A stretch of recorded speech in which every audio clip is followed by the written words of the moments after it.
नमस्कार, मैं हुसैन रिजवी। पश्चिम बंगाल की सियासत से अब से कुछ देर पहले एक बड़ी खबर आई। ममता सरकार के वन मंत्री राजीव बनर्जी ने कैबिनेट से इस्तीफा दे दिया है। उन्होंने सीएम ममता बनर्जी को अपने इस्तीफे की चिट्ठी भेजने के साथ ही इसकी एक कॉपी राज्यपाल जगदीप धनखड़ को भी भेज दी है। राजीव बनर्जी राजभवन जा रहे हैं, जहां वो गवर्नर से मुलाकात करेंगे। आपको बता दें कि राजीव बनर्जी लंबे वक्त से बगावती तेवर दिखा रहे थे और आखिरकार उन्होंने अपने पद से इस्तीफा दे दिया है। तो राजीव बनर्जी पश्चिम बंगाल कैबिनेट के वन मंत्री, उन्होंने अपने पद से इस्तीफा दे दिया है और राज्यपाल को भी उन्होंने अपना इस्तीफा भेज दिया है और राज्यपाल ने उनका इस्तीफा मंजूर भी कर लिया है और अब वो राज्यपाल जगदीप धनखड़ से मुलाकात करने जा रहे हैं।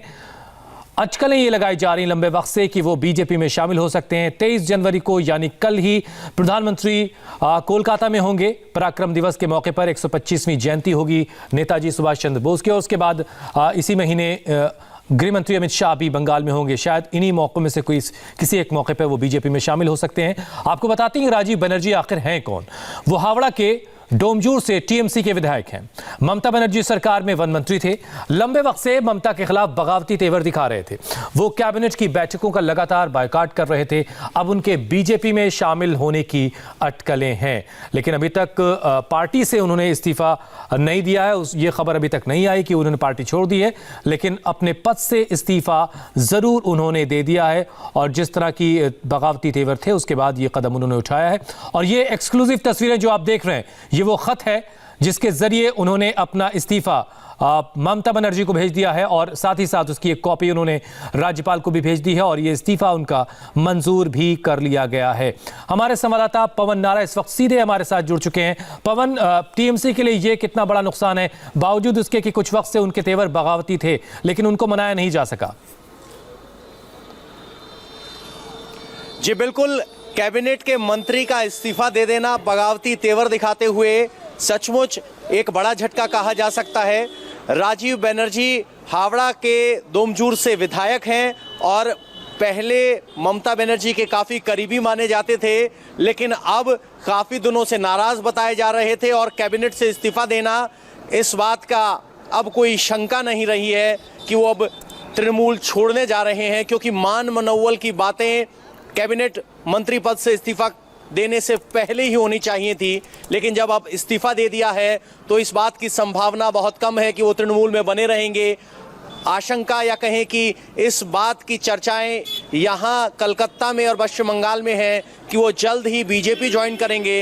हालांकि इस बारे में कुछ भी नहीं कहा गया है, ना राजीव बनर्जी की तरफ से ना बीजेपी की तरफ से, लेकिन हाँ ये स्पष्ट है कि कैबिनेट मंत्री का इस्तीफा देना, इस तरह से राज्यपाल से मिलना, अब आगे ममता बनर्जी के साथ या टीएमसी के साथ कोई सुलह होने की सारी संभावनाएं खत्म हो चुकी हैं और अब अटकलें इस बात की हैं कि वो बीजेपी में आ सकते हैं।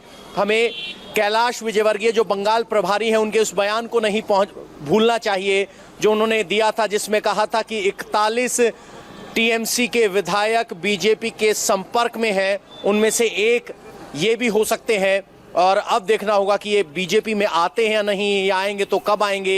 ये पवन, ये सिर्फ में है, लेकिन टीएमसी से संबंध विच्छेद हो गया है। पवन, ये सिर्फ अपने पद से इस्तीफा दिया है या पार्टी के भी पदों से इस्तीफा दे चुके हैं, इसकी कोई खबर है? अगर आप राजनीति में देखें, फिलहाल खबर कैबिनेट से इस्तीफा देने की आई है, लेकिन चुनाव से पहले कैबिनेट पद त्याग देना, इस बात में शायद कुछ देर की ही शंका हो कि वो प्राथमिक सदस्यता से इस्तीफा दे रहे हैं या नहीं दे रहे हैं। कंफर्म होने में कुछ वक्त लगेगा, लेकिन फिलहाल खबर सिर्फ कैबिनेट पद से इस्तीफा देने की है। राजनीतिक पार्टी की प्राथमिक सदस्यता से इस्तीफा देने की फिलहाल कोई खबर नहीं है, लेकिन शायद ये औपचारिकता भर है जो कुछ देर बाद पूरी हो जाए। पवन, 23 जनवरी को यानी कल ही प्रधानमंत्री होंगे कोलकाता में। उसके बाद गृहमंत्री अमित शाह भी कोलकाता जा रहे हैं, पश्चिम बंगाल के दौरे पर होंगे और हर जो बड़ा नेता होता है अगर वो अपनी पार्टी छोड़ के किसी दूसरी पार्टी में जा रहा होता है तो वो ये चाहता है कि किसी बड़े नेता की मौजूदगी में वो पार्टी को ज्वाइन करे। तो क्या इनमें से कोई एक तारीख हो सकती है कि जब राजीव बनर्जी पाला बदलें?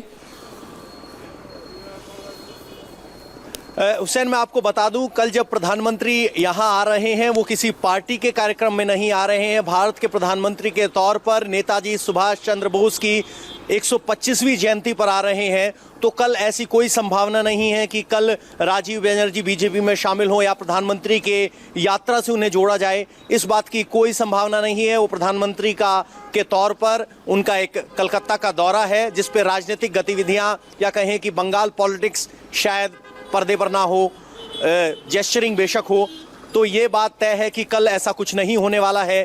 देखना होगा कि अगर वो बीजेपी में आते हैं तो कब आते हैं या किस नेता के सामने आते हैं, ये अभी तय नहीं है। वो बीजेपी में आएंगे, इस तरह की अटकलें लगाई जा रही हैं, अभी स्पष्ट नहीं है। लेकिन कैबिनेट बर्थ को त्याग देना संकेत काफ़ी है। तो जैसा कि पवन बता रहे हैं कि अभी ये साफ नहीं है कि राजीव बनर्जी कब तक बीजेपी में शामिल हो सकते हैं। इस बात के सिर्फ कयास लगाए जा रहे हैं, अटकलें लगाए जा रहे हैं, लेकिन उसका मजबूत बुनियाद ये है कि उन्होंने अपने पद से इस्तीफा दे दिया। वन विभाग उनके पास था, उन्होंने ये मंत्रालय छोड़ दिया है और अपना इस्तीफा उन्होंने मुख्यमंत्री ममता बनर्जी को भी भेज दिया है और राज्यपाल को भी भेज दिया और उनका इस्तीफा मंजूर भी कर लिया गया है, जैसा कि पवन भी हमें बता रहे हैं। पवन, लेकिन प्रधानमंत्री का दौरा, जाहिर सी बात है 125वीं जयंती का मौका है नेताजी सुभाष चंद्र बोस का, लेकिन उसके ठीक बाद इसी महीने के आखिर तक गृह मंत्री अमित शाह भी पश्चिम बंगाल में होंगे। क्या मैं रोक रहा हूं, एक बड़ी खबर इस वक्त आ रही, राजीव बनर्जी बीजेपी में शामिल होंगे और अमित शाह की मौजूदगी में वो ज्वाइन करेंगे। जो सवाल मैं पवन से पूछ रहा था उसका जवाब आ चुका है। राजीव बनर्जी बीजेपी में अमित शाह की मौजूदगी में ज्वाइन करने वाले हैं। हमारे संवाददाता देवेंद्र पराशर और ज्यादा अपडेट के साथ इस वक्त मेरे साथ जुड़ चुके हैं। देवेंद्र, क्या खबर मिल रही है राजीव बनर्जी के बारे में? और देखिए, राजीव बनर्जी के बीजेपी में शामिल होने की सारी बातचीत पूरी हो चुकी है और पहले आज उन्होंने कैबिनेट से इस्तीफा दिया। इसके बाद कल या सोमवार को विधानसभा की सदस्यता से इस्तीफा देंगे और उसके बाद अमित शाह का दौरा होना है बंगाल में। एक तो 30-31 को, दूसरा 10-11 फरवरी को। इन दोनों दौरों में से किसी में बीजेपी में वो शामिल होंगे अमित शाह की मौजूदगी में। राजीव बनर्जी के बीजेपी में आने को लेकर जो पूरा प्लान था, सारी बातचीत, वो सब कुछ हो चुका है। अब महज औपचारिकता बाकी रह गई है और उस औपचारिकता की शुरुआत आज कैबिनेट मंत्री के इस्तीफे के तौर पे उन्होंने शुरू कर दी है और इसके बाद विधानसभा सदस्य के तौर पे इस्तीफा देंगे और फिर जब अमित शाह बंगाल में होंगे तो वहाँ पे उनकी ज्वाइनिंग भी हो जाएगी। हुसैन, तो देवेंद्र, आप बता रहे हैं कि 2 दौरे हैं अमित शाह के, जो 30-31 का दौरा है उसी में ज्वाइन कर रहे हैं या उसके बाद वाले दौरे में राजीव बनर्जी की ज्वाइनिंग हो सकती है? देवेंद्र, मैं आपको रोक रहा हूं। दिलीप घोष इस वक्त मेरे साथ जुड़ चुके हैं, बंगाल बीजेपी के अध्यक्ष हैं। दिलीप जी, बहुत बहुत शुक्रिया, आपने वक्त निकाला हमारे लिए। खबर ये हमारे पास आ रही है कि बीजेपी ज्वाइन करने वाले हैं राजीव बनर्जी, और जब अमित शाह बंगाल के दौरे पर होंगे उस दौरान उनकी ज्वाइनिंग होगी। इस बारे में आप हमें क्या जानकारी दे सकते हैं? ये तो अभी निश्चित नहीं है, लेकिन इतना पक्का है कि उन्होंने मिनिस्ट्री छोड़ दी है। अब संभावना है कि इधर आ सकते हैं। जब तक वो घोषणा नहीं करते हैं तब तक तो हम उनका इंतजार करेंगे। इसके पहले भी एमएलए, मंत्री, एमपी उस पार्टी को छोड़ कर हमारी पार्टी में आए हैं, तो संभावना है कि राजीव आते हैं, हम उनको साथ करेंगे। दिलीप घोष जी, ये अब किस बात की पर्देदारी है? उन्होंने तो बगावती तेवर काफी वक्त से वो दिखा रहे थे, अब उन्होंने अपने पद से इस्तीफा भी दे दिया है। अभी जो संशय है वो किस वजह से नजर आ रहा है? आखिर ऐलान आप कुछ अगर और बता पाए हमें कि कब तक वो पार्टी छोड़ रहे हैं और कब तक आपकी पार्टी के साथ जुड़ रहे हैं? नहीं, मतलब पार्टी छोड़ना नहीं है ना, वो किसी भी कारण से छोड़ सकते हैं, लेकिन उस पार्टी के एमएलए हैं, वो नेता हैं। अब जब तो वो बड़ा करते तब कैसे बोल रहे हैं कि वो बीजेपी में आएंगे?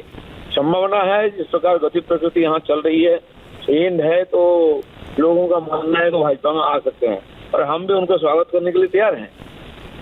दिलीप घोष जी, इसके बाद क्या कुछ और नाम भी हैं जो आपके साथ जुड़ने वाले हैं टीएमसी से टूट करके?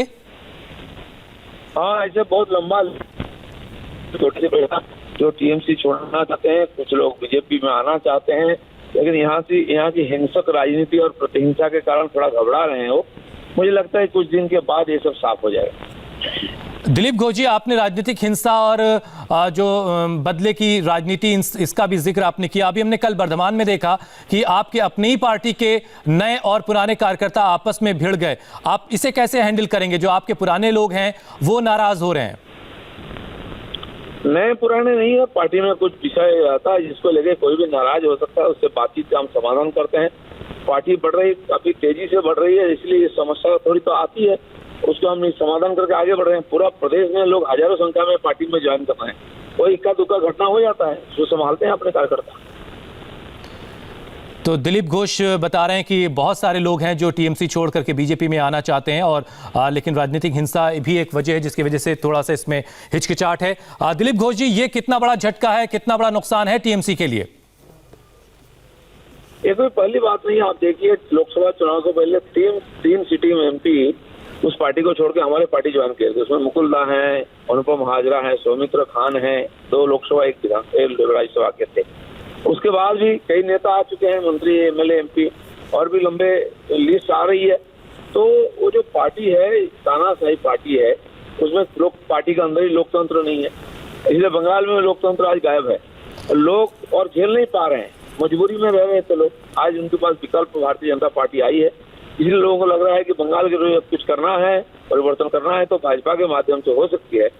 चलिए, बहुत बहुत शुक्रिया दिलीप घोष जी हमारे साथ जुड़ने के लिए। तो एक और बड़ा झटका बीजेपी ने दिया है टीएमसी को। राजीव बनर्जी ने अपनी पार्टी के मंत्रालय से इस्तीफा दे दिया, मंत्री पद से इस्तीफा दे दिया है। देवेंद्र पराशर हमारे साथ जुड़े हुए। देवेंद्र, मंत्री पद से इस्तीफा तो दे चुके हैं वो, लेकिन पार्टी से इस्तीफा कब तक देंगे, इसको लेकर भी कोई खबर है आपके पास? देखिए, कल या फिर सोमवार तक, इस बीच में कभी भी वो खुद जाकर विधानसभा की सदस्यता से इस्तीफा देंगे और उसके बाद जाहिर तौर पे विधानसभा की सदस्यता से इस्तीफा देने के तुरंत बाद पार्टी भी छोड़ देंगे और बीजेपी में शामिल होने को लेकर जो बातचीत होनी है वो बातचीत पूरी हो चुकी है।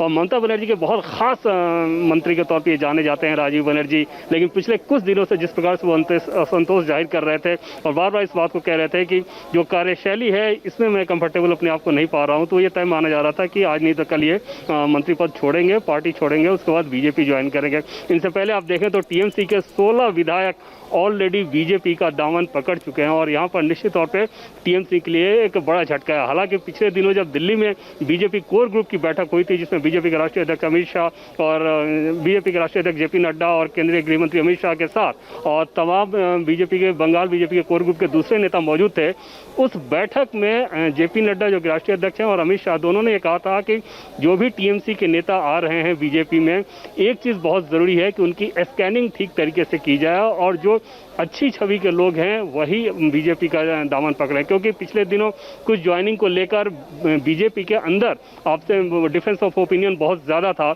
और इस बात को लेकर ये सतर्कता बरती जा रही है कि जिनकी छवि अच्छी हो और टीएमसी के नेता बीजेपी में आना चाहे वो आएंगे। और जाहिर तौर पे एक अभियान सा चल रहा है टीएमसी के अंदर नेताओं के छोड़ने का और बीजेपी नेताओं द्वारा उन्हें अपनी पार्टी में ज्वाइन कराने का। उसी कड़ी में राजीव बनर्जी अगला नाम है। जी देवेंद्र, अगर आप बता पाएं कि शुभेंदु अधिकारी, सुनील मंडल, ऐसे बड़े चेहरे और अब राजीव बनर्जी का भी इस्तीफा हो चुका है, इससे पहले कि मैं देवेंद्र आपसे इसका जवाब लूं, जरा अनुपम मिश्र इस वक्त हमारे साथ जुड़ चुके हैं। अनुपम, आपको टीएमसी की तरफ से कोई रिएक्शन मिल सका है राजीव बनर्जी के इस्तीफे के बाद अब तक?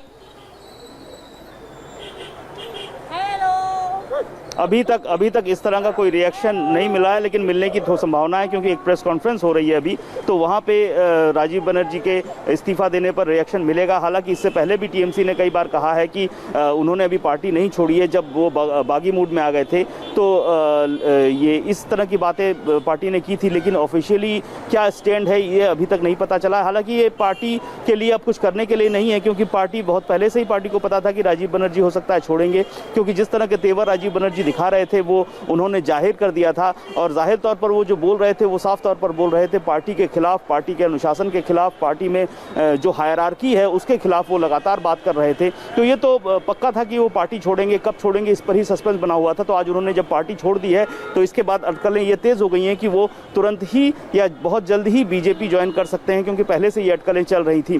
फिलहाल बीजेपी ने भी स्वागत किया है। पहले से ही बीजेपी ने कहा था कि जो भी क्लीन इमेज के जो नेता हैं वो उनका स्वागत है और बीजेपी से कई नेताओं से हमारी बात हुई है, उनका कहना है कि अच्छी खबर है, अच्छी बात है, अगर वो आना चाहें तो स्वागत है। अनुपम, आप बता रहे हैं कि बहुत जल्द कोई रिएक्शन मिल सकता है, लेकिन अगर आप बता पाएं कि टीएमसी में अभी और ऐसे कितने नाम हैं जो बीजेपी के साथ जुड़ने के लिए बेकरार हैं? जी देखिए, अगर हम ऐसे लिस्ट की बात करें तो कई नाम ऐसे हैं जो टीएमसी से बागी हो चुके हैं और हो सकता है अटकलें लग रही हैं बीजेपी से जुड़ सकते हैं। इनमें से कुछ विधायक भी हैं जिनका हमने पिछले बार भी बात की थी, बताया था, जैसे वैशाली डालमिया इससे पहले कई बार बोल चुकी हैं पार्टी के खिलाफ, पार्टी के बारे में। लक्ष्मी रतन शुक्ला ने हालांकि पार्टी के बारे में कुछ नहीं कहा है, लेकिन वो भी मंत्री पद से इस्तीफा दे चुके हैं। और इसी तरह कई और विधायक हैं, मेयर हैं कुछ म्यूनिसिपैलिटीज के, वो भी पार्टी से असंतुष्ट हैं। तो कुल मिलाकर अनुपम ये कहा जा सकता है कि ममता बनर्जी की पार्टी को एक के बाद एक कई बड़े डेंट लग रहे हैं और इनसे वो कैसे निपटेंगी और अब तक कितना निपट पाई है उसका नतीजा भी सामने है। लेकिन आने वाला वक्त बताएगा कि वो वहां की सूबे की जो जनता है वो क्या फैसला करेगी। लेकिन इस बीच एक बड़ा नुकसान टीएमसी को होता दिख रहा है। एक छोटा सा ब्रेक हमें यहां पर लेना है, लेकिन ब्रेक के बाद जब हम लौटेंगे तो किसान की और सरकार की जो बीच बातचीत चल